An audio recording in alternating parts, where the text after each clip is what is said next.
Today on Rappler.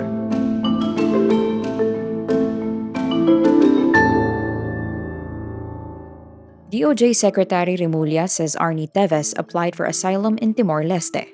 Lawmakers seek a probe into the fire sale of DepEd laptops meant for public school teachers. Former Vice President Robredo looks back on her presidential campaign with a grateful heart. A lawmaker wants the minimum wage for health workers raised to 50,000 pesos. Following unauthorized deductions, fintech giant GCash assures users their funds are safe. Writing grinds to a halt for The Handmaid's Tale and the Game of Thrones. And Filipino pole vault star Obiena claims another SEA Games gold and sets a new record. Suspended Negros Oriental lawmaker Arnolfo Arnie Teves applied for asylum in Southeast Asian nation Timor-Leste.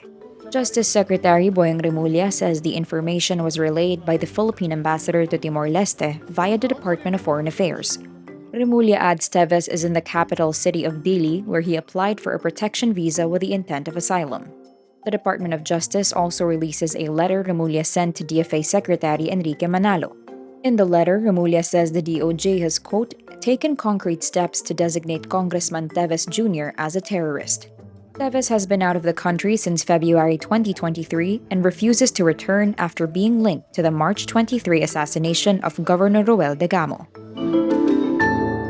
Lawmakers formally seek an investigation into the fire sale in retail and online stores of Department of Education laptops intended for public school teachers. The three-member Makabayan bloc of the House minority filed House Resolution number 950, citing Rappler's investigative report that examined what went wrong with the DepEd's messy laptop deal. To fast-track deliveries, the agency tapped Transpac Cargo Logistics Inc., a tiny and little-known logistics firm, to handle a 667 million peso deal. DepEd failed to pay Transpac on time, partly due to transition woes from the Duterte to the present Marcos administration in 2022. Transpac struggled to fulfill its commitments and tapped subcontractors as a band-aid solution. The subcontractors sold the laptops at bargain prices to make up for lost revenue, while the DepEd moved too slowly to stop the sale. A year after losing her presidential bid, former Vice President Robredo launches a coffee table book documenting her volunteer-driven presidential campaign. Titled Tayo ang Liwanag, the book chronicles Robredo's journey from deciding whether or not to run, joining the race, the rise of the pink movement, to falling short of the ultimate goal. Marami yung nagre-reminisce. Hindi natin nakamtan yung mithiin natin, pero we still look back on everything that happened with a grateful heart. Robredo launches her book at the Museo ng Pag-asa in Quezon City, the headquarters of her Angat Buhay NGO. Robredo garnered around 15.4 million votes in her 2022 presidential run. She finished second to the late dictator's son, President Ferdinand Marcos Jr., who got around 31 million votes. In separate privilege speeches, House Social Services Panel Chairperson Ria Vergara and Deputy Minority Leader Franz Castro underscore the tough working conditions of medical professionals in the Philippines. Castro urges Congress to raise nurses' minimum wage to 50,000 pesos per month.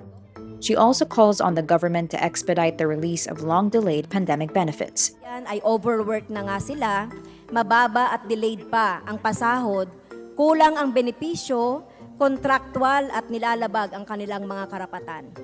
Sino ba naman ang nahihikayat na manatili sa Pilipinas kung walang ibinibigay na pagpapahalaga sa kanila? Meanwhile, Vergara wants the Philippines to work on its bilateral relations with other countries so these countries would abide by the World Health Organization Global Code of Practice on the international recruitment of health personnel. The Department of Health said the Philippines was seeing an annual shortage of 127,000 nurses and 114,000 doctors. Fintech giant GCash assures users their funds are safe in the aftermath of unauthorized deductions. It adds it has finished adjusting the e-wallets of users affected by the incident on their accounts that reduce their balance.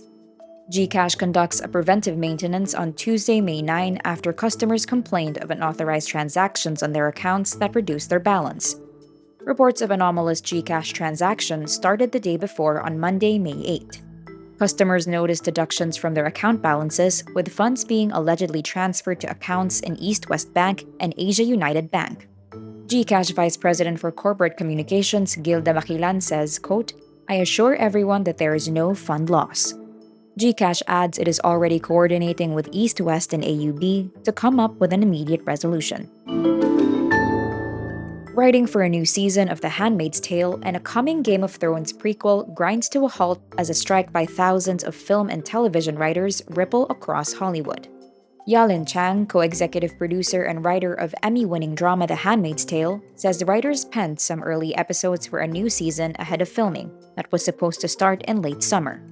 But writing for the dystopian drama stopped when the Writers Guild of America called a strike last week to protest, after failing to reach a new labor agreement with higher pay from Hollywood studios like Netflix and Disney. On Monday, Game of Thrones author George R.R. Martin also said the writer's room for prequel series A Knight of the Seven Kingdoms, The Hedge Knight was, quote, closed for the duration of the strike. It is unclear how long the strike will last. EJ Obiena shrugs off heavy rain and winds as he captures his third straight gold medal in the 2023 Southeast Asian Games. Breaking his own SEA Games record, which he set in Vietnam, Obiena clears 5.65 meters despite a rain delay of over an hour. The Asian pole vault king roars after his final vault and takes a bow before a small but loud Filipino crowd at the 75,000-seater venue. This rain, well, you see, God really could stop when I started jumping. I could have not done like this without the crowd, without all the things that happened. God's plan. God's plan. Let's have it.